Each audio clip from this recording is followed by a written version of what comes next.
Okay, Greg Dyer here. I was gonna do a little video on customizing a lower denture for a Conus abutment case. In order to give our patient something temporary to wear with the Conus abutments, what I've done is I put some silly putty down in the holes of the model just to fill in some space so it can be removed easily. And then I used Patterson Dental's blockout resin. It's green, so it's easy to identify. I just put a drop of that on each abutment, and then I lined this up carefully where I thought the denture should go, and just stamped it on there like this. And that's just to transfer the mark so I know where the Conus abutments are going to be in relation to the denture.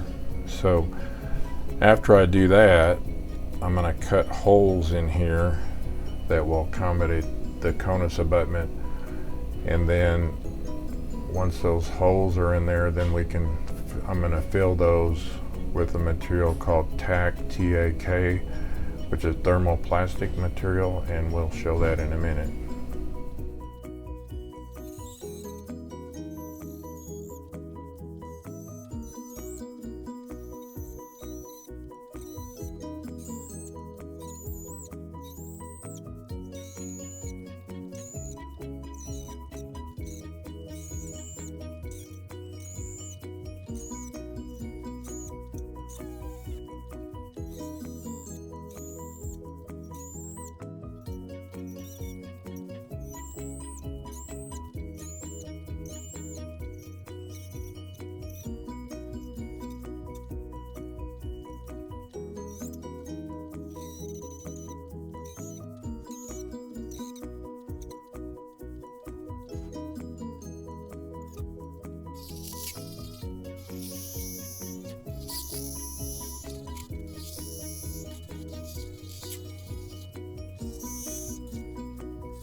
I cut undercuts in this trough to help retain the material. There's no bond between the material and the tray, so I've got to have something to retain it, hold it in there.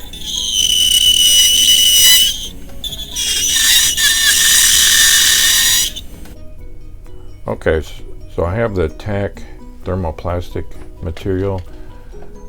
It comes in a package like this with beads. Take a little bit of this and make sure that you put a paper towel in your container that you're going to heat this up with. And I got really hot water. The hotter the better. Now the TAK material, you'll notice as it heats up it changes color. So it goes from an opaque color to a translucent color as it heats up. So that helps you tell when it's ready. It is a tacky material, so that's why you line it with a paper towel, because it'll stick to this bowl and you won't be able to get it off, or at least not easily. All right, you see how it's changing color, and it's getting soft, so it's kind of rubbery now. So if you keep it hot, it'll stay rubbery. So we want to pinch off a little bit to put in each trough here that I made. So I'm just packing it in there. You see how it's squirting out the other side for the one that I actually cut a hole in. And I'm going to leave a little bit excess so it'll grip all the way down to the gum line when we put it in. Now with the Conus abutment, it's not tissue-borne. It's not a tissue-borne prosthesis. It's a abutment-borne prosthesis. So the forces are on the abutments, not on the tissues. So I'm not even going to put any up in the front there. Now just this one right here looks like it may not draw parallel to the others, so I'm going to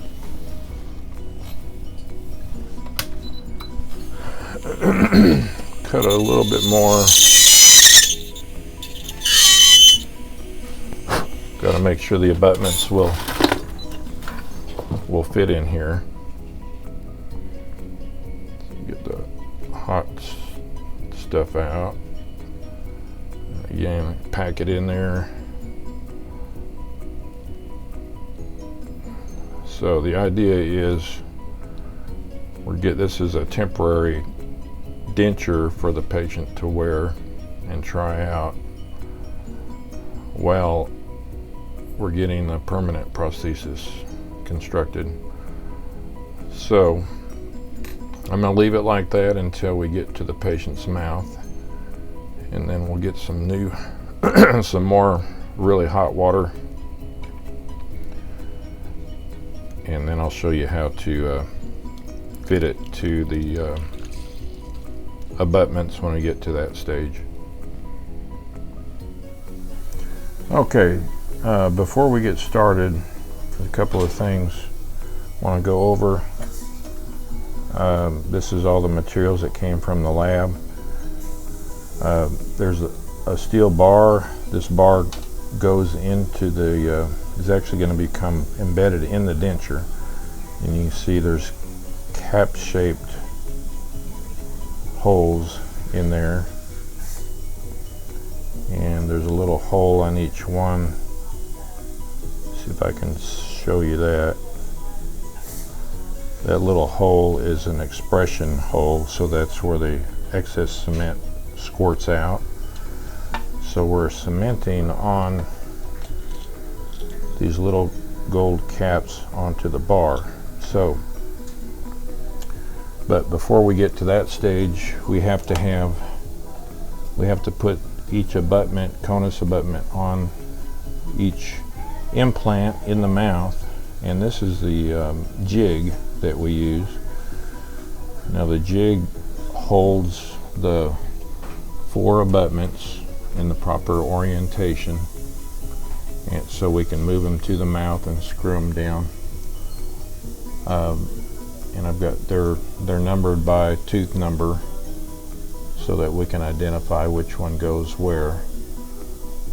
And I'm going to put them in here so that we can easily access them, and then we'll load them into the jig to move to the mouth. So I've got the abutments out and in order, and I labeled them. This is a custom tray. I put a little dot, just a little bit of ortho wax in each one, just to prevent them from falling out when I transfer them to the patient's mouth. Just gives it a little stickiness so it doesn't fall out of the abutment. They generally fit pretty tight so they don't fall out, but it's just a little precaution.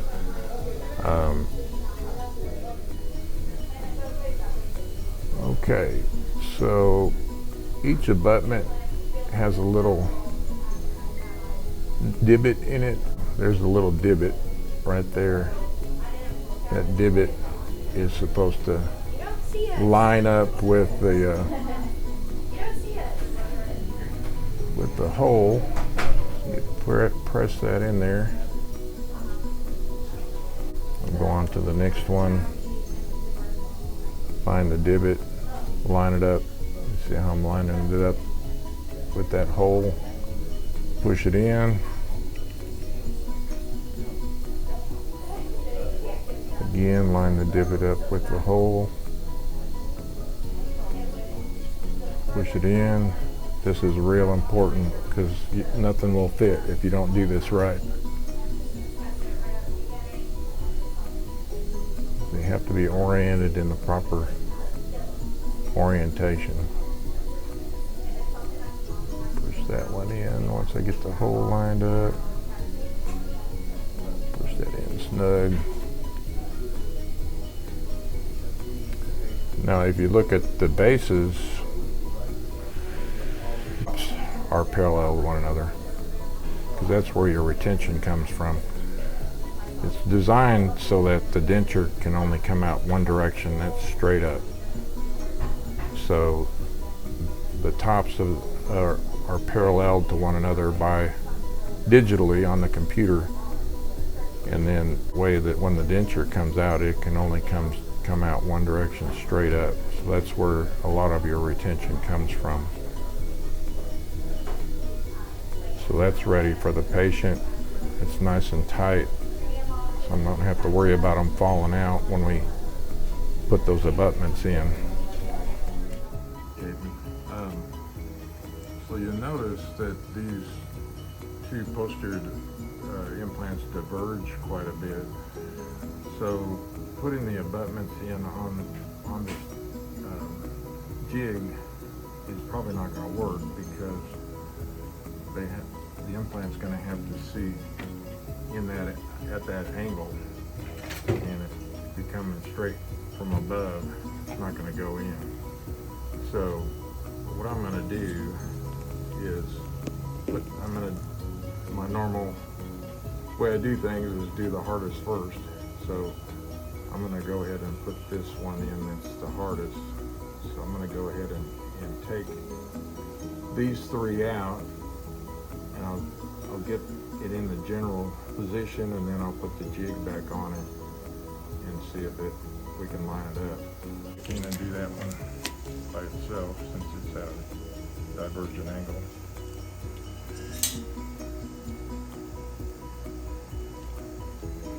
Just help me orient these two holes.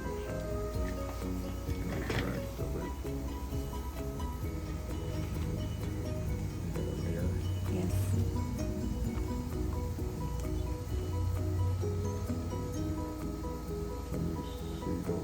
Yeah, they're in the hole. Uh-huh. And this one doesn't line up with the hole when we put the other two in, because it's not parallel at the base, or parallel enough at the base. So we're going to take that one out. It's going to be in the way. Put it back in the right spot. Those two are in the hole. Yes. Okay. Put the screws in.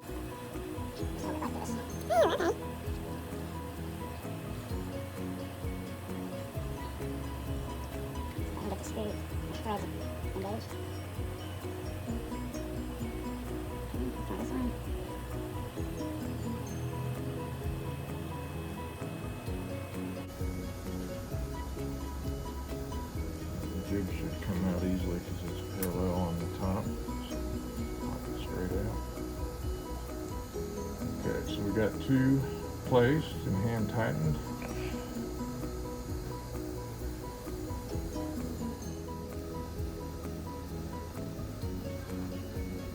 Okay, we got it on there and finger tight. All right, one more. That belongs.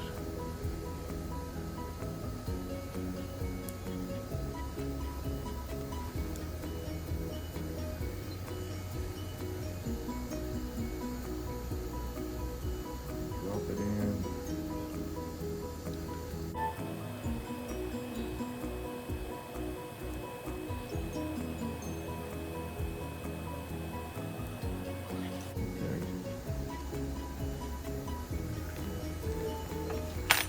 Alright, so we have the 4 abutments placed. Lift your tongue up for us.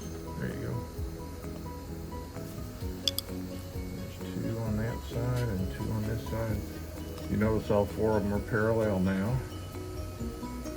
Now we just have to torque them down so that we have them in place in the proper orientation. So the jig fit on there nicely. So that's a good sign. That means they're all parallel to one another.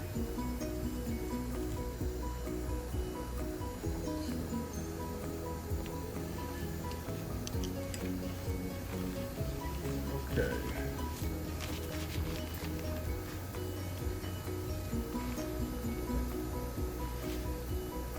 You want to break this, please? You don't want to break the screw either. Get it on the threads first, it doesn't seem to be engaging. There it is.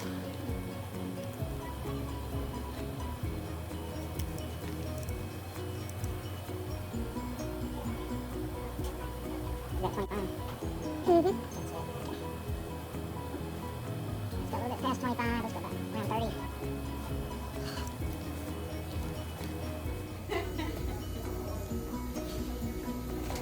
Okay, so we heated up the tack material, and you may be able to see the abutment.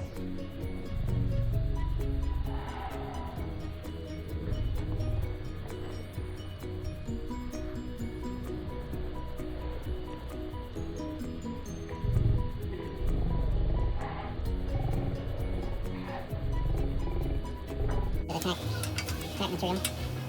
So as it's cooling, we'll let him bite on it so the tack material sets up slowly. It might be happening.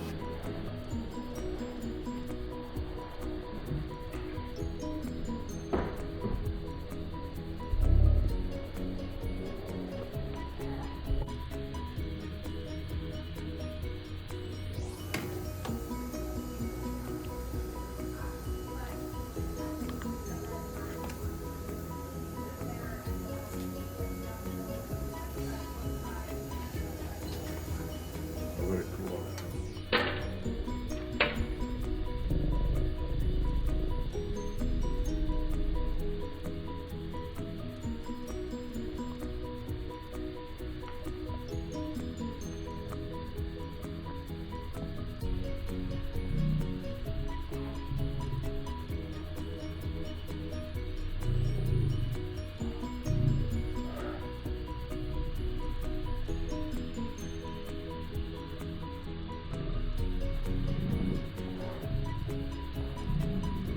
Okay.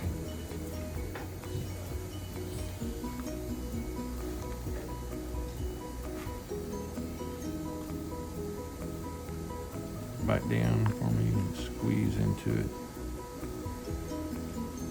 That's what I should have done to begin with. Just, I think they ground, well, I think the lab ground a bunch of that denture off.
semi-hard material this way.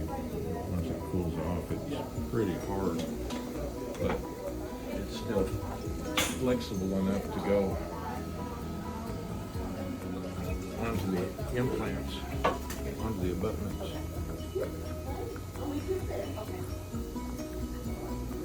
Why don't you try it? Why don't you try to put it on?